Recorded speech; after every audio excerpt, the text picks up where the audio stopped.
Franklin sits down into the plush but patched chair in the briefing room, exhausted but ecstatic. It all made sense. The engine, the energies, and the way it balanced itself. It gave him ideas, wonderful, remarkable ideas that a hand smacks him in the back of the head and he lashes out to the side and backhands Ryu in the ribs. You are an idiot, The Japanese soldier states plainly. The hell do you know? I fixed the engine. And Mr. the fact that the mubby was all but humping you as you did it. She what? Franklin demands as there are snorts and chuckles around him. Lay off the poor bastard. He doesn't get it. Jake remarks even as he swishes around a clear liquid before taking a deep drink and grimacing in disgust. Yes, but if he gets any denser, he'll have his own gravity. Victor replies with a friendly grin as Franklin groans. The Russian man has passed the sample of the drink from Jake and looks like he swallowed vinegar after just sniffing it. This is more ethanol than proper vodka.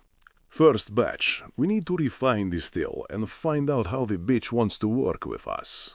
Victor says ruefully. You fuckers already set up a still?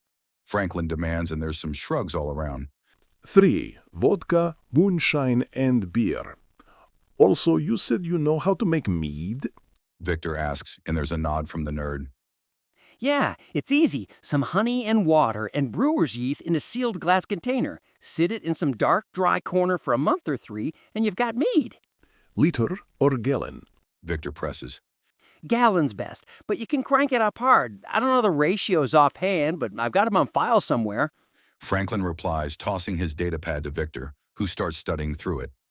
You have nearly 1,500 words in bullet point about the eccentricities of the engine. Victor notes. That is a small essay's worth. Cy remarks. Do you even know the difference between passion and obsession? Lou demands. If I say no, will you guys knock it off? Franklin demands before thinking. Wait a second. There's no way in fuck you lunatics put the stills together and brewed some hooch in less than a day. What's going on? We just moved our operation here. The Donnellys had about 30 illicit stills up and running, and we got a good run of each type. Victor explains before taking another sip and outright wincing. We should not have started in 0G. The spills were insane, and the product is nasty. If nothing else, we've got Molotov fuel. Jean-Luc notes thoughtfully. If you girls are done bitching at each other and spreading gossip, the movie's about to kick off. We're skipping the first Rambo because there isn't a big enough body count and cranking the volume up. Brent says activating the hollow projector and the speakers. With even the general sounds of the movie blaring loudly, the men start whispering and scheming among each other. Before Rambo is even properly introduced, they've all told Franklin some variation of pick up the Catwoman, French her, and let her take the lead from there. Franklin, for his part, has told each and every one of them their own variant of fuck off. As explosions ring out, arrows fly and knives sink into the meaty bits of sadistic scumbags, they generally plan things out and come to a few important decisions and realizations. You know, guys, I've been doing some digging. They're not going to call us human out there. The list of sentient races the galaxy over is insanely huge. Outside of whatever the fuck it is that's blanketing the solar system, most worlds are habitable and inhabited. So much so that there's too much overlap. Best I can tell, our own race will be classified as BMO 100/100 number 1, or bipedal mammal omnivore 100/100 number 1. Brent muses after a particularly sadistic scene with mines. Really? So it's how you get around, what kind of animal you are, what you eat, man-to-woman ratio, and how many others like you there are? Jean-Luc asks and gets a nod. What are the other classifications? Well, the first one can also be a Q, M, T, or a W, or quadruped, multiple, tail, or wings. Multiple is a catch-all for the odder ones like spiders or tentacles. The rest are obvious.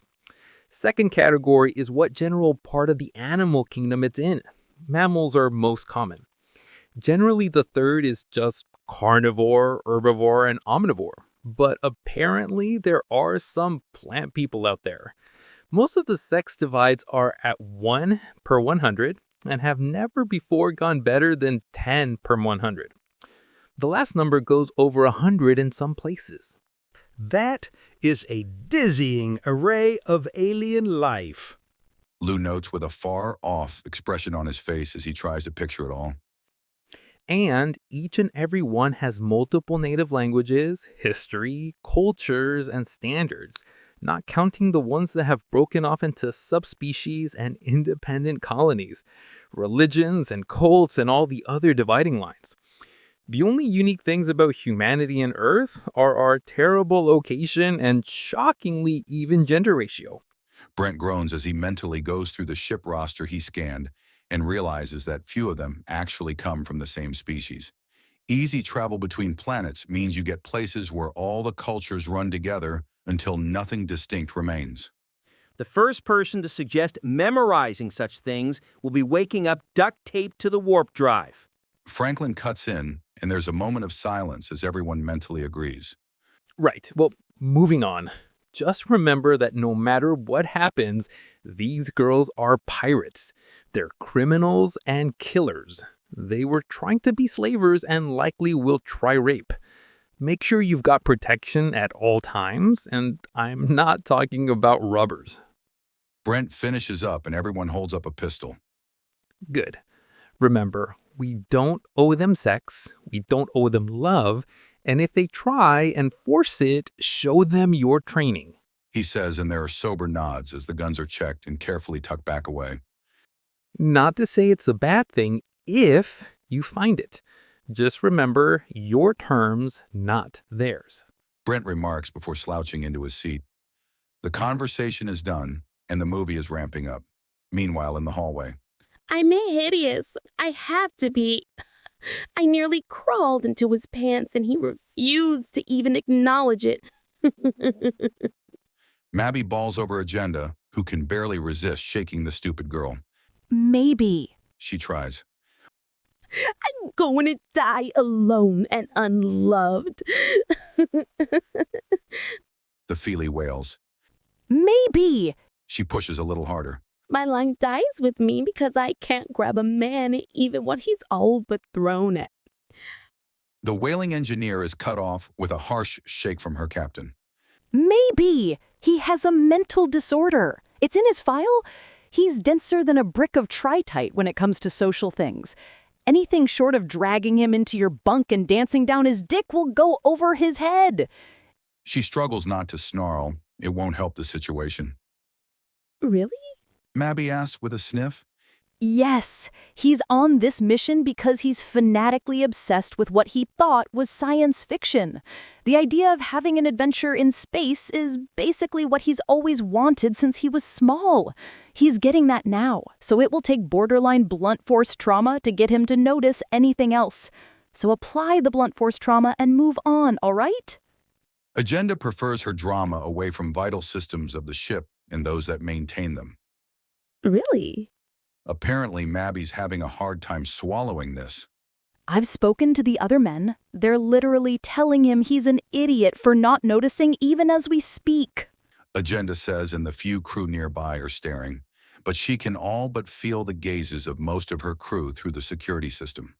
Girls, they evolved in cruel space. Proper technology doesn't work there. They have no adepts. The same horrible stuff that will make your body shut down and tear itself to pieces is their normal. We're lucky that they don't produce it themselves instead of just being immune to it. You can't expect them to act like normal men. They're all soldiers. Soldiers that signed up for what may very well be a suicide mission into the unknown and unknowable. Captain, we got that when the men repelled us with crude kinetics when we were rocking well-made and well-loved Mechanoid assault suits. 10 girls died to that debacle, and I'm not making that mistake again. They're dangerous. They're not the pampered little princes that is the modern man. These are would-be warlords that just so happen to have something swinging between the legs instead of bouncing on the front and back. Her head of assault, Mercy, nicknamed ironically, says with a snarl. The winged woman on all fours takes a deep breath and grins. Still, think of the children. Girls so tough they can survive in cruel space. Girls so vicious that even their fathers are killers. Girls so enduring that they can work for 8 hours straight with barely a break and consider it routine? Routine? Agenda asks. The men had set up 2 distinct production facilities and got them running, moved into a new ship, ran engine maintenance, and did a quick inventory of all their supplies. The work of days done in a third of one. I've got the ears, Captain. The bat-like woman says before reaching up with one wing to flick the massive thing on the right side of her head. I've been listening to them as much as they've been listening to us. They've worked what they consider a standard shift. They've done it at a relaxing, indulgent pace. They have each done the work of 5 women apiece, and we're taking their sweet time. Their race, the human, is skillful, tough, and enduring. That alone makes them valuable. Massively male on top of it? We're going to be the envy of every gang in this branch of the galaxy, at least until their superiors start hiring more bands. You want one of them for the first night, don't you? Agenda asks, and Mercy flinches. Oh, for pity's sake. Which one? The dark-skinned one? Mercy asks. Jake? Yes, him. The Sonier confirms. Just so you know, She tries to warn her subordinate of something that each of the men messaged her. 10 different iterations of, I'm okay with sex, but if I'm cornered, I'm shooting my way out. He will shoot me if I try and force it, I know. I want a clear run at him without interference. fine, whatever. So long as I get a deep dicking, I don't care. Hump down and bond yourself to whichever one you want. Just make sure you register when you get knocked up and who the daddy is. Yes, Captain. Mercy says with a smile, revealing her fangs. Agenda isn't intimidated or fooled. Crazy woman's an herbivore with a major sweet tooth. She can't digest meat and can barely stomach vegetables and tubers. That goes for everyone. Keep injuries to a minimum when fighting for these boys. We have a raid coming up fast, and I want every woman ready and able for it. Aye, aye, Captain. Mercy replies before Agenda gives a vicious grin. Now, I've actually got an idea for the men that they'll probably like. They won't be in danger, so the girls won't be distracted, but they'll be buying us a lot of time. And the fact they kind of look like nearly a dozen different races across the galaxy will help. Only at first, Captain. These are without a doubt the most aggressive, hard-bitten, and tough men outside cruel space. That's bound to get attention. Mercy reminds her. Yes. Yes, it is. Tell me, Mercy, do you think our boys would be up for a city-spanning brawl to serve as a distraction? Agenda asks, and Mercy looks shocked before grinning so wide that her every fang gleams in the light. I'll take that as a yes. With some fake frenzy patches, we could also seriously smoke our trail. But first, why don't we ask them? Mercy asks with a cackle as she rushes the door to the hall. Hey, boys. Holy shit. She exclaims as she watches an incredibly well-built and grizzled man reduce another to nothing more than red paste with a vehicle-grade weapon. The scene is paused and 10 men look right at her, even as she gets a good look at the action star covered in gore. That's the kind of thing you like to watch? Yes. One of them asks, and she blinks before shaking a bit. Clearly, this needs to be a whole crew kind of thing. Anyways, we've got a plan for you punks in our snatch and grab with our former boss. You boys up for running distraction through the city in an escalating brawl? Sounds fun. The one that spoke up earlier, Rue says. By the by, Batgirl. Mercy. Mercy says to correct him, and he grins. Got any plans tonight? He asks with an obvious leer, and her jaw drops and she flutters a bit. Then she gets control again and smiles widely. Well, I was going to go for the bigger one, but if you're so eager, I guess I'm doing you. Mercy says with a leer of her own. He's smaller than the Dark One.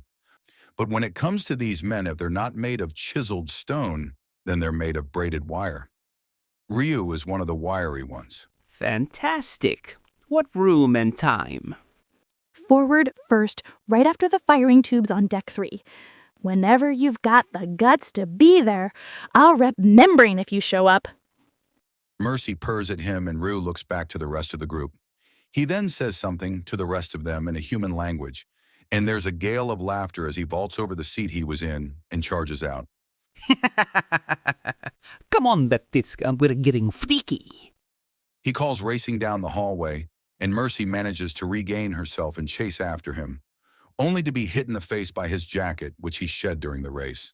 Her look of shock turns to one of primal hunger and lust as the scent of his pheromones hit with the force of a meteor. Her body burning with want, she soars after him as hard as she can, her wings brushing both sides of the ship's hallways, even as she gathers more and more of his shed clothing in her hindclaws, a trail that leads to her personal chamber, with his undergarments over the handle to her door. She takes them inside and throws the bundle to the side even as she starts tearing off her suddenly much too tight clothing. What took you so long? I might have gotten cold waiting. Ryu teases from atop her bed, even as she peels her panties off her burning need. Needed to plan all the ways I'm going to have you fuck me pregnant. Mercy huffs out as she gives up getting the cloth off normally and just rips through it to get it off and away. She gives out a lust-filled huff, and as she breathes in, he moves and his tongue is in her mouth and hungry. His hands go all over, squeezing and teasing her breasts and sending tingles of excitement through her. They feel all over her body and settle on her rump as the kiss breaks away and she's lifted up and against his erection. Like you're in skin-tight velvet, he says, taking a few steps with his fingers, sinking into her rear and flopping her onto her own bed. How much do you want it? He demands with his shaft just barely teasing her cunt. I want it. She moans, feeling the heat. Some part of her mind is vaguely aware that the door is still open, but doesn't care. How badly? He whispers into her ears, sending them in a flutter and a thrill of excitement down her spine. He wants to play. She can play after she gets what she needs. Her legs lock behind his waist and pull him in, filling the burning need and emptiness. The flash of pain as the final barrier is torn through, but it's swept away in the heady feeling of fullness. That's bad, he says even as he reaches around her back and pulls her up for a kiss. First time? He asks her and she looks away. He pulls out and she tries to pull him back. Then he slams into her with an obscene slapping noise that sends a blast of pleasure through her. Relax, I'll walk you through it. He purrs at her before kissing her along the jaw. Then he starts pounding into her. Every slapping thrust sends fireworks through her mind that refuse to fade away and only build and build until she screams out in ecstasy as she pulls him in closely and clenches hard. Warmth flows through her, and she slumps back onto her bed. Her vision bleary, but a deep sense of satisfaction fills her. She lays back, spent and satisfied to the core of her being. This is what it means to have a husband. How perfect, how utterly. The sensation of skilled and calloused hands kneading her breasts sends spark of pleasure and warmth through her. She opens her eyes and sees that Ryu is not only still grinning, but even more eager. Come on then, we've had round one. What makes you think we're anywhere near done? He asks and she blinks in shock. More? She asks, and he leans in for a kiss. She can feel him rub his hardening member against her nethers, asking for another invite.